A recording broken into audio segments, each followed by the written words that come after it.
Namaste. Prayers and meditations. Often people ask that how to know Mother's guidance. So, Mother herself has spoken about it. She said people imagine that the divine is busy telling them, do this, don't do this.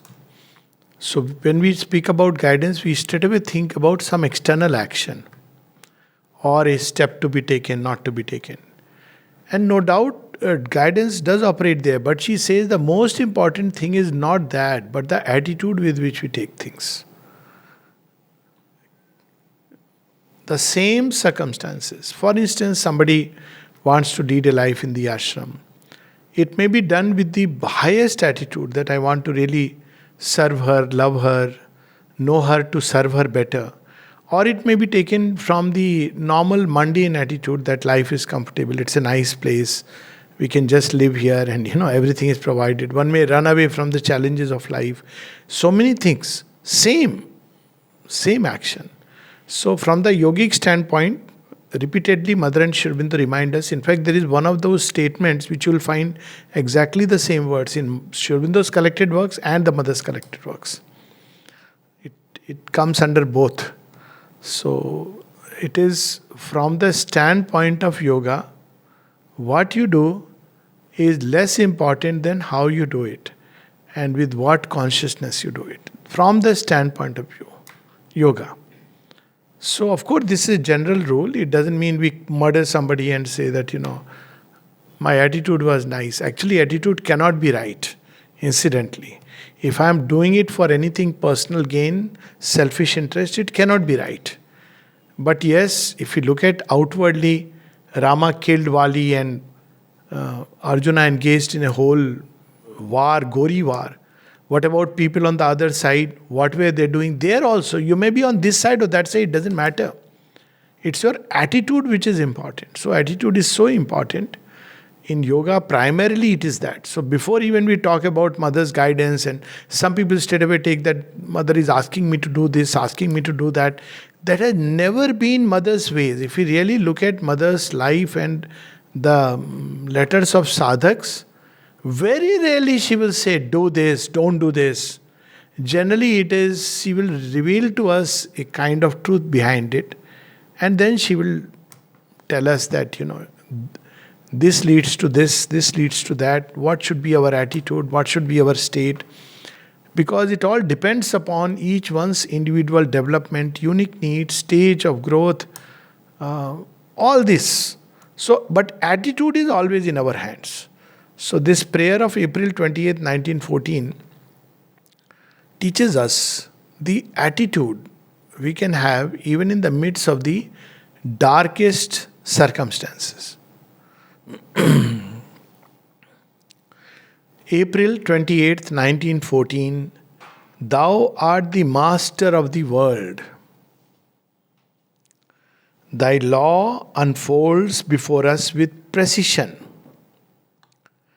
As I thought, or rather as thou didst make me understand it before we left Paris, it is the best, what could best serve thy work in the world that has happened. So our idea of best is very different from the divine idea of best. As I often say that from worldly people's point of view, what happened to Vibhishna was very bad. What happened to Arjuna and Pandavas was very bad. What happened to Draupadi was very bad. And yet if we look at the end point, well, we would say it was the very best because it brought them so much closer to the divine and helped in the manifestation of the divine. So, she first of all says that your law is unfolding with precision. It's not like only in her life, it happens in human life. But we are not able to see it or understand it. So she says, you have made me understand. And what you have made me understand, it is the best, what could best serve thy work in the world that has happened. So she has come to the feet of the Master.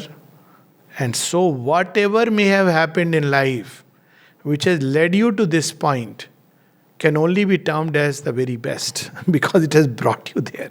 Of course, there is always a possibility of better than the best in terms of when mother was asked, is it always the best that happens? She says, well, what has happened. And so you have to take it that it is the very best given the totality of your inner state, attitude, circumstances. But could it have been better? She says, yes, if we took the right attitude. If we took the right attitude, it has a power over circumstances. So circumstances, there are two kinds of humanity, one which succumbs to the circumstances and situation, other which by taking a certain attitude, invariably not only comes out of it, but the circumstances change and help the person to grow divine word and toward the work that one has to do. In beatitude, I communed with thy puissance, dominating over darkness and error.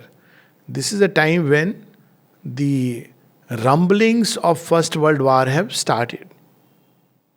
So there is a dark. What she must have felt when she came here, we can only imagine what the world was in that state. Now we talk about, how has world improved.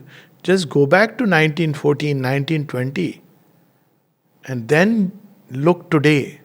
We are living in a very, very different world. Okay, it is not yet the perfect world, surely. But one can see that a decisive change has taken place and a definitive turn has happened.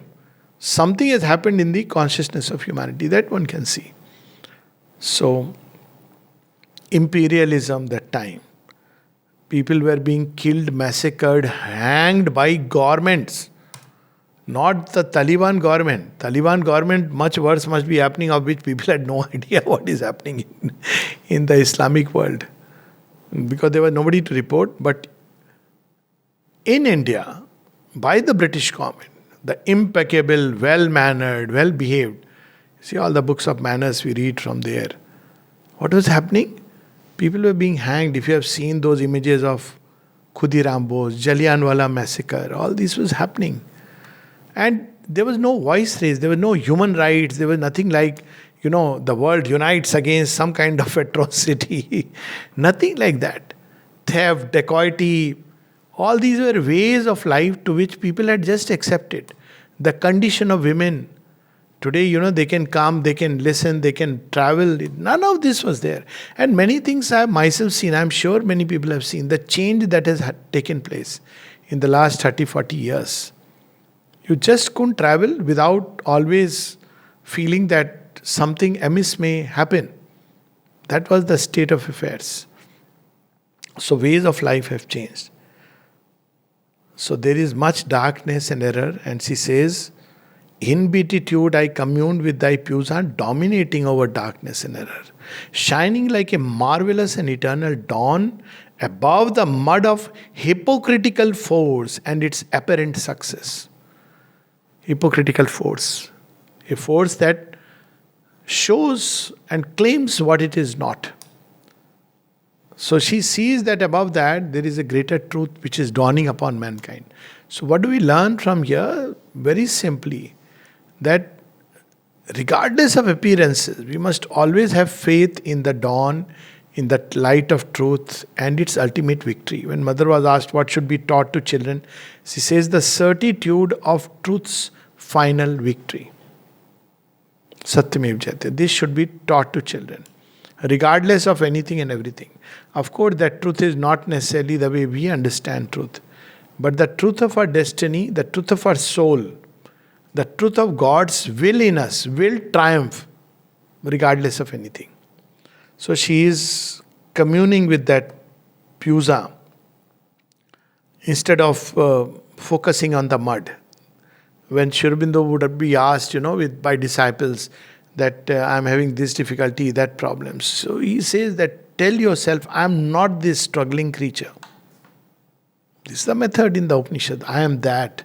So this way we keep on opening the doors to the grace. But if we identified with this, then we are dragged into a quagmire. Everything has been brought to light. We have taken one more step towards the full light of sincerity. And this full light will be the first stage of thy reign upon earth. So this full light of sincerity, complete sincerity. Meaning thereby, Mother says, one of the first step of sincerity is mental honesty. Never tell a lie to yourself. Never hide anything from the divine. Two things which are a must. It doesn't mean sincerity has nothing to do with people. It has to do with ourselves. Never tell a lie to yourself. By that, we mean that we unconsciously justify everything that we do or is happening in our life. That we should not do. One should be able to see oneself as one is. And then she says, never conceal anything from the divine. And it may look, yes, of course, why would one? But I have seen, at least I have observed once when going through a crisis, I wrote a letter to the mother, long, long letter, maybe 30 pages letter, all my tale of woes, and sent to her. You see, the effect that happened was not just about the way life changed, but first thing I realized, this was all nothing but much of it was outer drama. I didn't see the thing the way it is. I was quietly having a very good picture of myself. And whatever was happening in my life, I was a good guy. And therefore, why things were happening to me, who is a good guy? This is way back. And the first thing she did was took away that mantle. Oh, first see yourself. Then I can help you. At one place, Mother says, those who are sincere, I can help them. But those who are not sincere, it is impossible to help because they'll shut the door. The moment the divine presses, what he will do is show us. See, with the world we can tell a lie, but we cannot tell a lie to the divine. So that's where hypocrisy comes in. Hypocrisy is normally people do to put up a show to the world.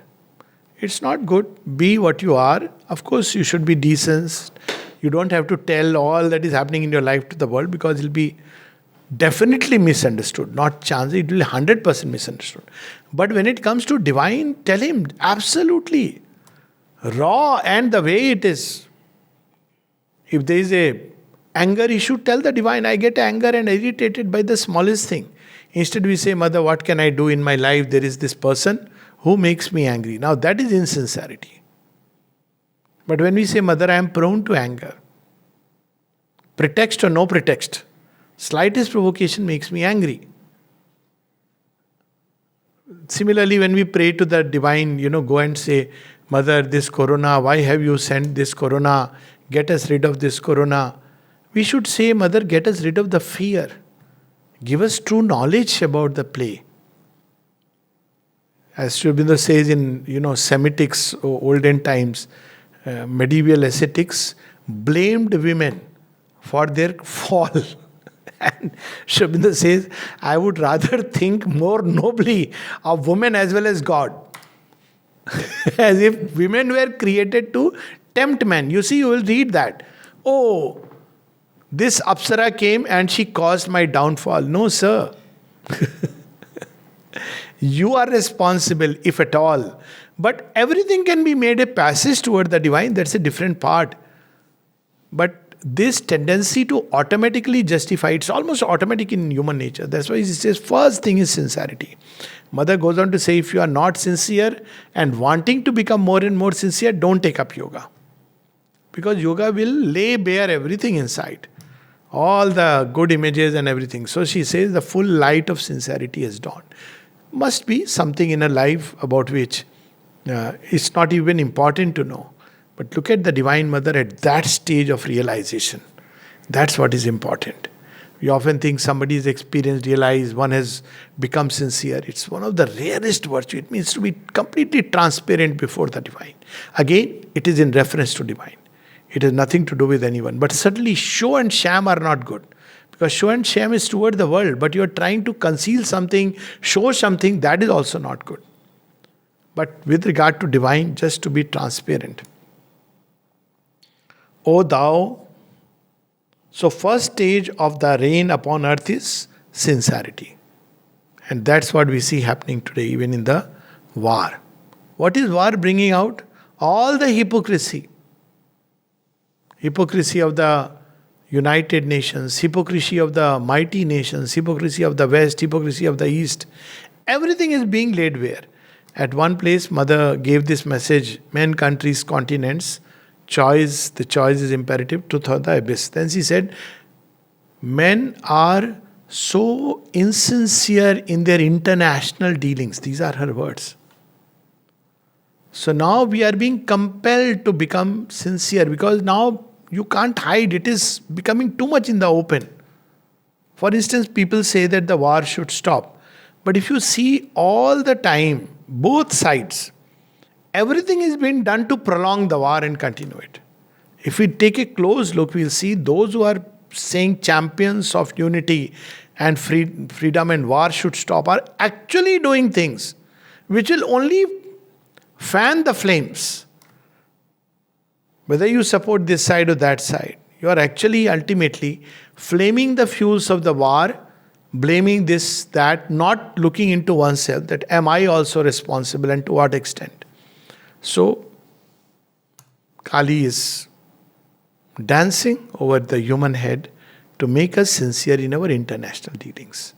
So this is what she is reminding us. First stage. And then she says, O thou inconceivable splendor. When all the darkness is there, she is looking at the inconceivable splendor. Thou conqueror of all ignorance, victor over all egoism. Thou who dost illumine all hearts and enlighten all minds, thou who art knowledge and love and being, let me live constantly in the consciousness of thy unity. Let me always conform to thy will. So even if we take that the war is going on, how to stop it? Even recently there was an article on, Sri Aurobindo's view, and ultimately it boils down to within us we must harbor the consciousness of unity. This consciousness of unity is not the intellectual understanding of it. And the consciousness, man has to grow in consciousness of the divine. So people will say, oh, this is no solution because it's impossible. If it is impossible, then there is really no solution. Then mankind will go down the passage. That's how Sri Aurobindo says. Yes, it is difficult, but if this is not the way, then there is no way. If man remains what he is, then his fate and doom is written. Not by God, but by man himself. But there is a way. There is a very beautiful writing of the mother. Maybe we can read that. That will be very nice and interesting. What to do during the war. There was a war and we did it. I think it is 1954. She says, this is the condition, and the key word is conquer time and space, conquer space, like that. So basically it is that we must always look towards the future, toward beauty, towards truth, try to become more sincere, live in the consciousness of unity regardless of appearances. Now this consciousness will start affecting everything. Whether it will eventually transform or not in our lifetime, it's not important. But that's how we should be. And then she says toward the end, with reverent and silent devotion, I bow to thee as the sovereign Lord of the world. With reverent and silent devotion, I bow to thee as the sovereign Lord of the world. And she is saying that I see darkness and error all around. But she is invoking the Lord of Beatitude, has the certitude of truth's victory. She knows that no egoism is there which cannot be conquered by the divine. That divine love and divine truth will be the victor. And she is asking us to grow in sincerity. Namaste.